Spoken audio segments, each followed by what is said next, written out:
Ya, salam Justo. Kita kembali lagi bahas dua match, satu Liverpool, satu Barca. Barca ini masih masih main di extra time 1-0 skornya tadi Dembele baru cetak gol.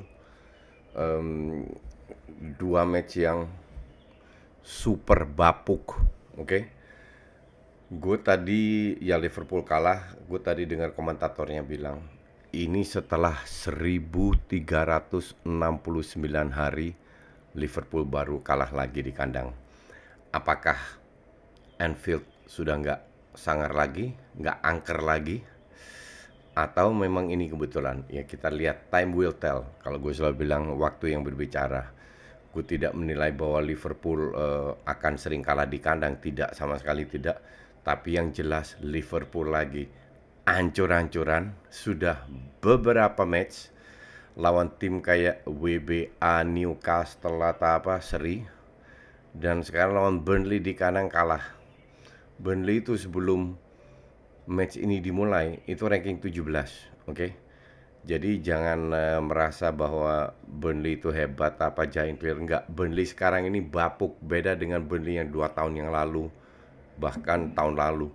Tahun ini benar-benar ancur-ancuran Burnley. Kalau dibilang, ya kipernya bagus, dari mana? Kita lihat data aja deh. 27 shots, hanya 6 on target. Oke? Mereka punya 6 shots, tapi 4 on target. Dari babak pertama sudah kelihatan bahwa Burnley ini sangat bisa ngimbangin. Mereka berani ngepres, mereka nggak parkir bis, mereka membangun serangan nggak hanya dengan long ball juga dari bawah. Em, Liverpool membangku cadangkan Henderson. Gue nggak tahu Henderson fit atau enggak. Yang jelas dibanding starting 11 ya, Henderson nggak main sama Firmino salah, itu doang.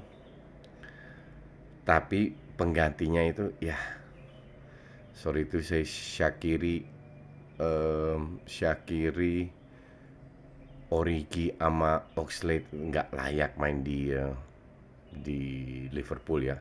Shaqiri minggu lalu udah gue bilang levelnya bukan Liverpool, dan kemarin juga maksa shooting. Origi juga di babak pertama berapa kali dapat peluang maksa shooting, akhirnya ke arah kiper dan dapat satu peluang besar berkat kesalahan defendernya, bukan berkat sebuah set play. Ada pada panggil, dan Popi itu udah ke depan loh, bener-bener jauh di depan. Kalau pemain agak pinter dikit, dia itu dapat apa namanya jarak 5 meter, kira-kira 5 meter dari pemain Burnley yang nguber. Jadi dia bisa ada let's say 1-2 detik untuk berhenti atau untuk slow down tanpa bolanya diintercept. Kiper sudah maju. Kalau itu Bergkamp di chip. I mean sesimpel itu. Enggak, dia flashing tapi keras flashingnya. Gue nggak habis pikir itu peluang besar itu. Tapi itu satu-satunya peluang. Kalau dibilang Pop main bagus, ya cukup bagus. Bagus karena syutingannya bapuk, crossingnya bapuk. Justru Alisson berapa kali juga menyelamatkan apa namanya eh, serangan dari Burnley. Kalau dibilang ya itu salah Alisson penalti, oke, salah Alisson. Satu, Alisson menyelamatkan beberapa save yang bagus. Kedua, lu kebobolan satu, cetak 2 gol, you still win the game. Masalahnya udah berapa ratus jam Liverpool nggak cetak gol.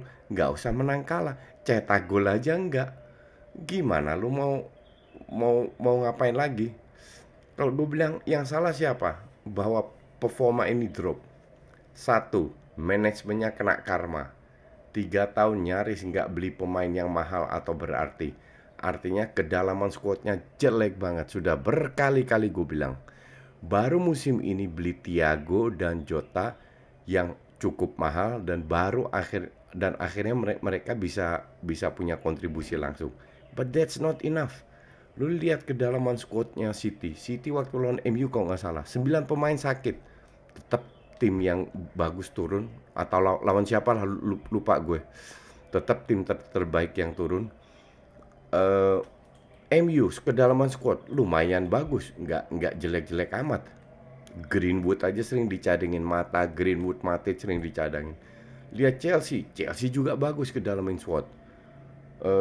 Yang nggak bagus kan paling Arsenal dari Big Six, Spurs sama Liverpool. Jadi selama 3 tahun ngandelin 11 pemain doang. Pada saat Van Dijk cedera, yang lain-lain juga baru pelan-pelan kerasa bahwa Firmino, Mane sama Salah lagi drop, nggak ada penggantinya. Penggantinya siapa? Origi, Oxlade, Minimano dikasih kesempatan masuk, crossing aja nggak becus, bolanya tinggi banget. Apalagi suruh nyerang. Terus apa yang salah? Strategi nggak salah.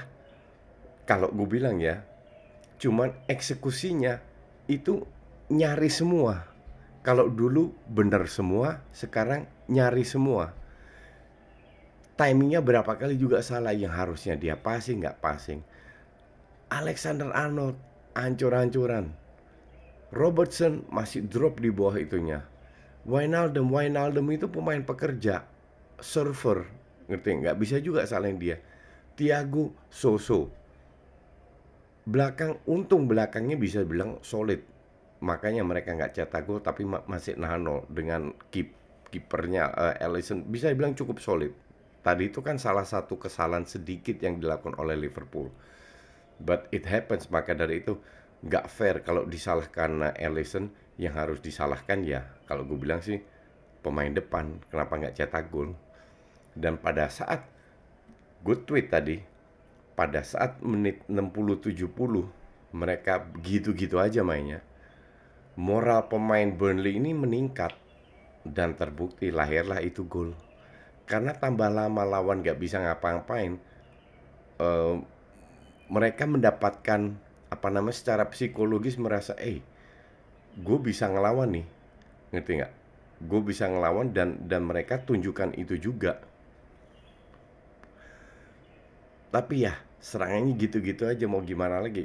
I really don't know. Gue bener-bener nggak tahu apakah ini apa solusinya. Nggak tahu juga apakah harus Klopp disalahkan. Yang gue tahu adalah eksekusi permainannya jelek, sama squadnya yang di bangku cadangan sangat jelek, nggak layak untuk main di Liverpool. Kita lihat kalau begini terus Liverpool yang juara dari Manchester, entah merah entah biru. Intinya ya seru aja ke depannya Liverpool bangkitnya gimana lagi. Oke, kita ke Barca. Barca ketemu tim Segunda Divisi 2B, Cornella. Ini baru extra time babak kedua. Beberapa pemain dicadangin, tapi yang main dari starting ya, itu 4 belakang, 3 yang sering main, Mingueza, Araujo, Langley, Junior Firpo, plus kiper.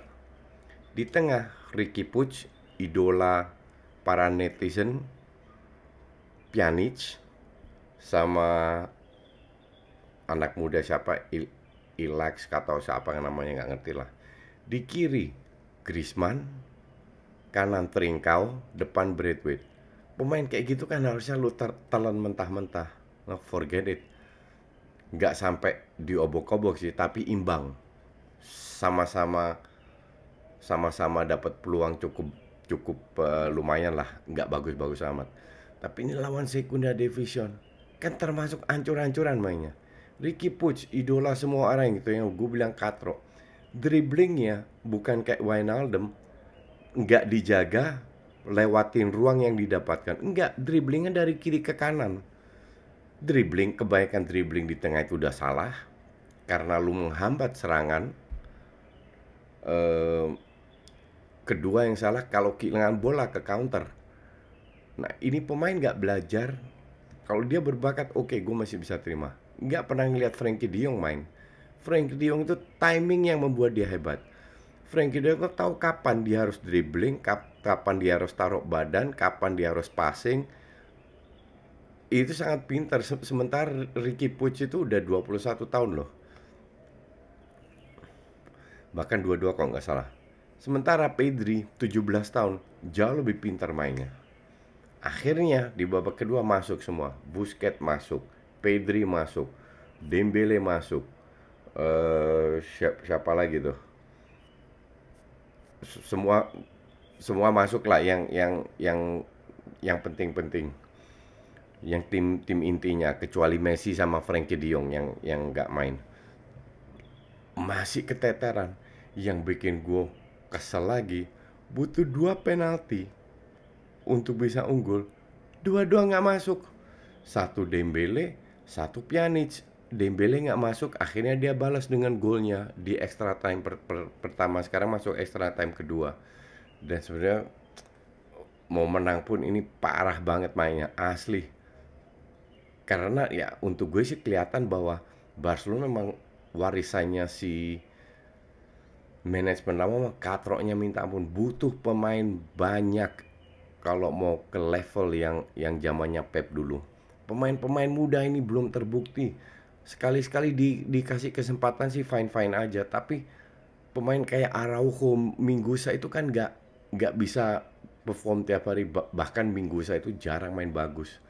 Apalagi Des sekarang cedera, udah Minggusa kemungkinan main. Tapi Sergio Roberto cedera nggak banyak pilihan juga. Aduh, gue nggak tahu juga ke depannya gimana. Selama starting 11 masih nggak ada yang cedera sih, oke-oke aja. Ya kita lihat aja ntar gimana. Oke, thanks for watching.